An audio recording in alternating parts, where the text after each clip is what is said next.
Record the cloud.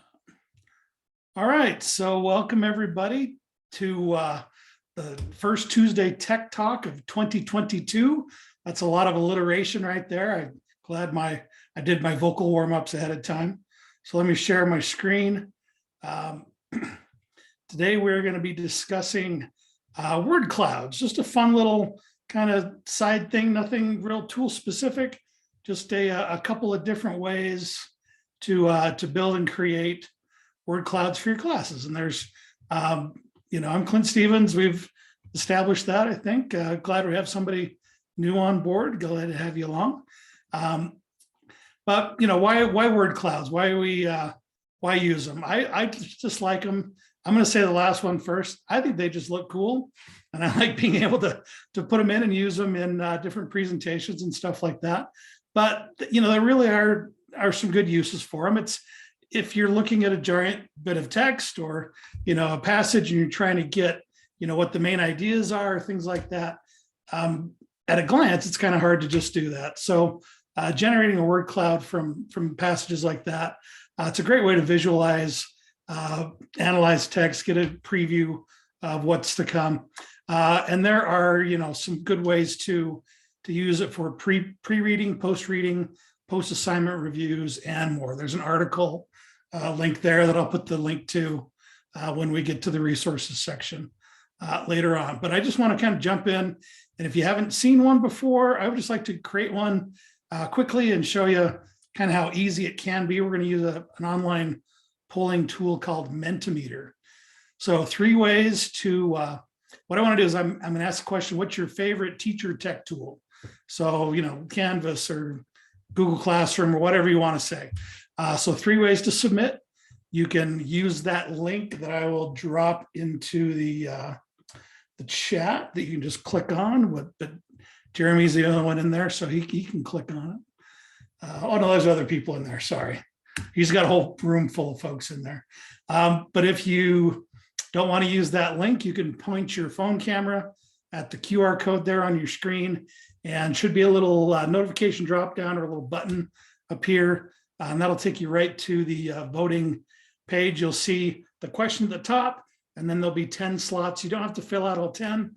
I just gave you room to submit just just the name of your favorite tool. So just one tool per line. Or you can go to menti.com in another browser tab and enter 27, 24, 10, 1. You don't have to put the spaces in there. They're just there to make it easier to remember to type those in. So 3 ways to vote. I'll leave that up there for a moment. And I'm going to check on our result and see what results are as they come in. Make sure you hit the submit button down on the bottom of that voting page. I got a few coming in. Very cool. Oh, GimKits made the list. We just talked about that. I think that was our last topic. Or no, Sora was the last one. Chris did that one.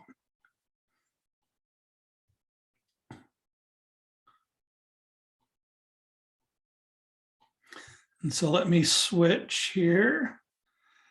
Again, menti.com, 27, 24, 0 or 10 and 1, or menti.com/that code. Okay, so I'll switch over and just kidding. Let me go to my presentations. Actually, this will be easier. I'm just going to drag that window into there. And so the cool thing about Menti, it's real simple to set up. I'll show you how to do it. But visually, it's very nice because as new entries come in, the whole thing kind of rotates around and rebuilds, and you can kind of see the fun new things that come in there. So if I jump onto the voting thing, let me just click on the link, and I'll say like Mentimeter, and I'll say poll everywhere, and I'll say Kahoot, Nearpod for sure. Okay, so I'm going to hit submit on that, and then I'll switch back to this as quickly as I can. You'll see how fast those results come in. Let's see. Thanks. You've added your response. And there we go. Nearpod, Kahoot, poll everywhere is there. Book it. Very good. Ooh, Mo. What's Mo? That's a new one to me. Or is that a mistake? Is it? Movember. Oh, Microsoft Office is what it was. Microsoft somebody was Office. going Okay, for. very good. That works for me. But you can see that some of the words are bigger and smaller. So the bigger words are ones that have been submitted multiple times. So it gives you the idea of the most popular or the most frequently added words or tools or whatever in this case bubble up to the top and lets you kind of build that app. So really fun thing to do. You can put this up with on a link or whatever in Canvas for your kids and have them brainstorm ideas, stuff like that. And then you can just watch those votes come in and have it, kind of populate like that. And when you're done with the votes, it's not kind of stuck there. What I'm going to do is I'm going to go back to my presentations. They call them presentations because you can put multiple questions in.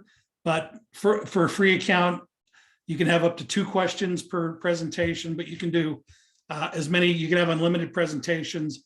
And the cool thing about Mentimeter is that it doesn't limit you on the number of responses. And a lot of these tools he's pulling, like Poll Everywhere and some of the other ones, a lot of times for a free account, they limit how many votes or how many responses you can get. But Mentimeter allows you to have unlimited responses. So you may have people putting in a lot of different codes or generating a lot of links, but if you're okay with that, then you're fine. So I just come down in here, my favorite ed tech tool, I come over here to the 3 dots and I go to export results, and it'll say, what do you want to have your results in? Do you want a spreadsheet? And it's generating the screenshot. So you want to download as a PDF, download or high resolution download. And so if I do that, it'll generate that graphic here. And then I should be able to just save image as, and we'll call it TTT favorite or IT tech tool. I could type, save that. Okay. So far, so good. Okay. And so now, and I'll share the slides for sure. So I just showed you how to get back to my results, head back to my presentations, hit that guy, export results. And then if I wanted to add it into my slideshow, I just go to my downloads and I can drag and drop them right in there. Whoops, just kidding. I'm presenting, that's why I can't do it. So let me get out of presentation mode here. Now I can just drag and drop it in. And now I've got that thing that we just generated that I can have into my presentation. So let's see, presenter view. Pretty cool, good enough. All right, so that is Mentimeter. Again, really nice to use, simple to build. How did I build it? Let me go back to my polls here, my presentations. I just click new presentation, give it a name. So TTT demo, type. And then just a couple, there's a lot of options. They have a bunch of different kind of question types that you can add. Some of them are, for paid accounts only. I just click word cloud and then it says, what's your question? Favorite tech tool? Or whatever you want. And I can say how many entries per participant. I could have been fancy and put in an image, and then under customization, close the voting, turn it on, change the layout, stuff like that. And if I'm ready to give it, I just hit present and it puts all of the voting and the information up there for me. So I really like Mentimeter, great tool, works well. There are different plans, but the free plan does a lot for you, which is great. And then here's another example that another group I've worked with called from health educators. And I just asked them to quickly put in best tips for a healthy lifestyle. You can see that exercise, sleep, and good nutrition kind of bubbled to the top. And, those are all things that are easily said and hard to do for sure. So that's Mentimeter. I really like it as an option and a tool. Okay, one more approach. I'm just going to share a few quick ways to generate those. This one's more of a walkthrough than to actually go through and have you guys build one. But what I did is I wanted to build a word cloud, kind of like a situation like this for a meeting we have mostly every month during the school year of all the technology trainers from around the state. And I wanted to kind of show them how to do this. So I created a Google form just really quickly and based it around the idea of a 6-word story. The famous, I think it's Hemingway that had one, new baby shoes, never worn, something like that. And it told a whole story with just 6 words. And so I asked them to describe in 6 words, no more or less, describe a professional goal of theirs for the coming school year. And, they're clever people and wanted to be funny. And they started to game the system. So they kind of knew what I was doing. And so they put my name in a bunch of times. So it made it get big and we had a good laugh. But, their ideas here: mobile content, learn, grow, apply new tech, make things better than they were, Adobe certified, shaved to look like Clint. I was getting ready to go to Hawaii and I kind of shaved my beard off at the time. Time traveler dies tragically, 2196 to 2020. So anyway, I did that. And so what I did from there is there's an add-on for Google Docs that will generate word clouds from, it won't work in forms, but all I did is I took the results, I copied, pasted them into a document, and then I came up here to add-ons. And if I didn't have it already installed, I go to Get Add-ons, search for word cloud, and there's about 4 or 5 of them that are out there. But I just turn on word cloud generator, classic or modern. They have a couple different flavors of that.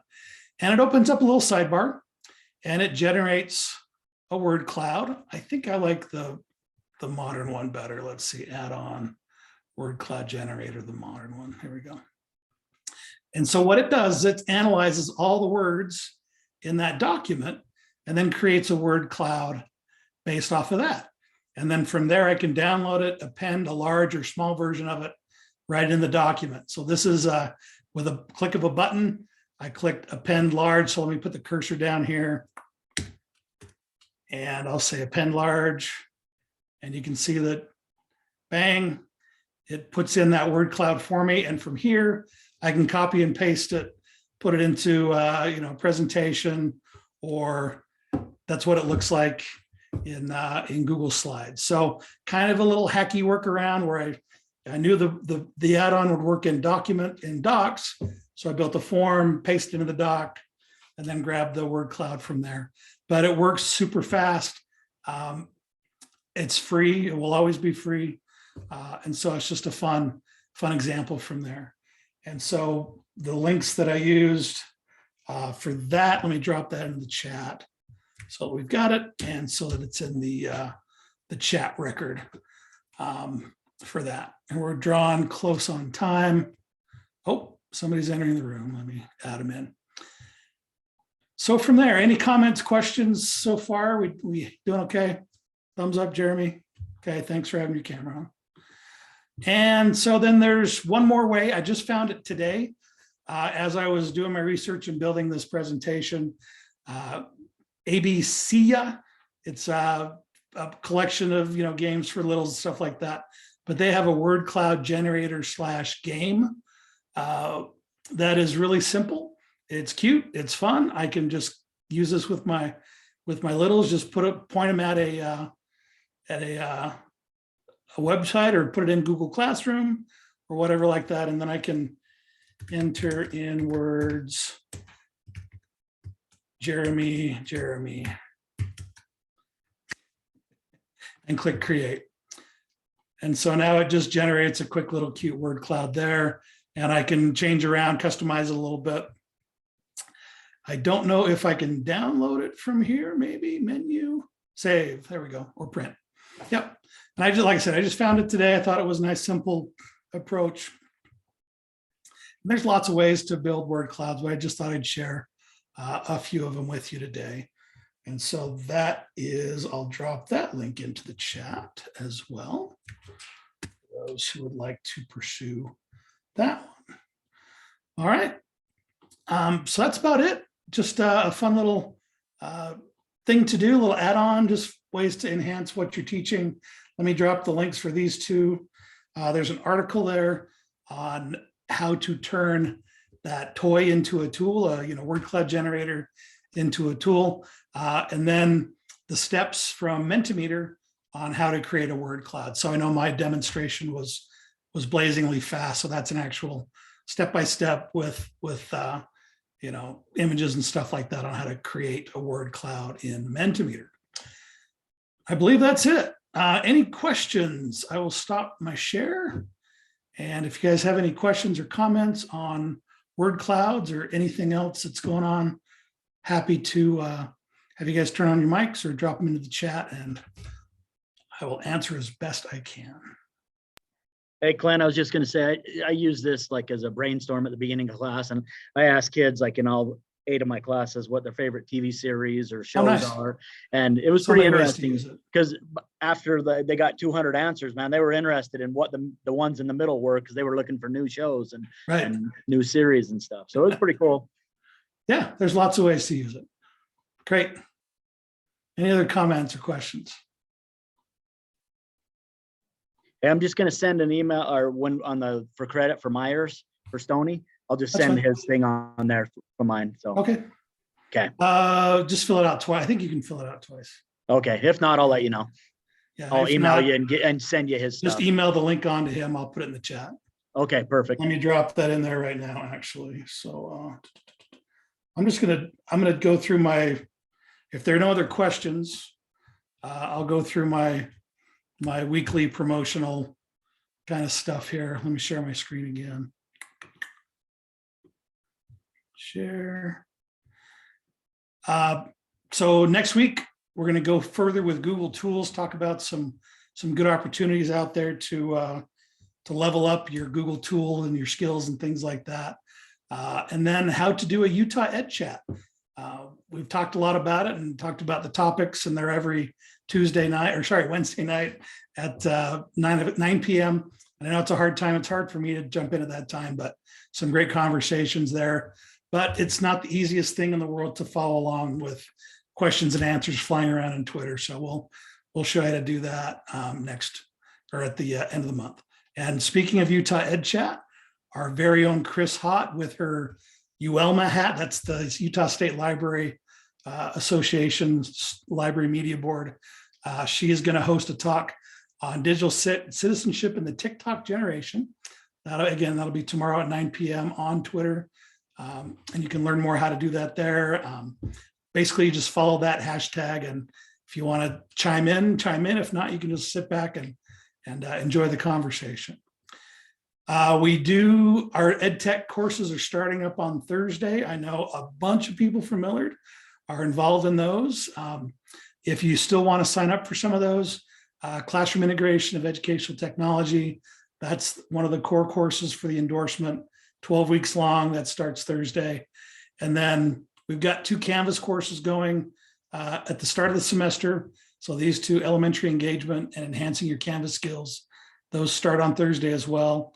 And then these other 2 start in early March. Yeah, I think like the 1st of March, around there. Game-based learning, gamification, great class. And then this one is a brand new one, developing digital detectives, where it covers the digital citizenship requirement and really does go deeper into research skills and media literacy and stuff like that. Excited to give that one a go. EdCamp CUT was supposed to be last weekend, but due to a couple of factors, we have postponed it until April 30th now. We realize that's late in the year to do an educational conference, but maybe we talk about lessons learned for the last couple of years and how we're going to improve things moving forward. We're still going to host it in Richfield at Red Hills Middle School. The links still work. If you were registered before, you're still registered for it. But hopefully we'll, health-wise, pandemic-wise, we'll be in a better position in April rather than in the middle of a giant surge right now. And So we're going to try our luck in April on that one. And of course, we've got USEC coming up March 15th and 16th, UVCC in Provo. I just left a meeting with the Apple reps for the state, and they're going to be there and ready to do a lot of learning and have a lot of fun there. And it's going to be a great conference. We're doing our session selection tomorrow. My microphones are switching around. Can you guys still hear me? Okay. And we've got lots of sessions to select from. So it's going to be an amazing conference, whether we're in person or hybrid or all online or what, but we'll make it go. Roll call, archives. I think I did put all that into the chat. Let me just make sure I put the roll in the chat one more time, just to make sure you guys get that. And my chat is now closed. So I'm open that back up. Make sure you sign the roll. Recording will be posted at our archive there. Whew. That's it. That was fun. That was a quick little run through. Any other questions, concerns, things I can help with? Anything else? If not, we appreciate you guys coming. Make it a great week. Good to see you. Thanks for being here. And we'll see you next week.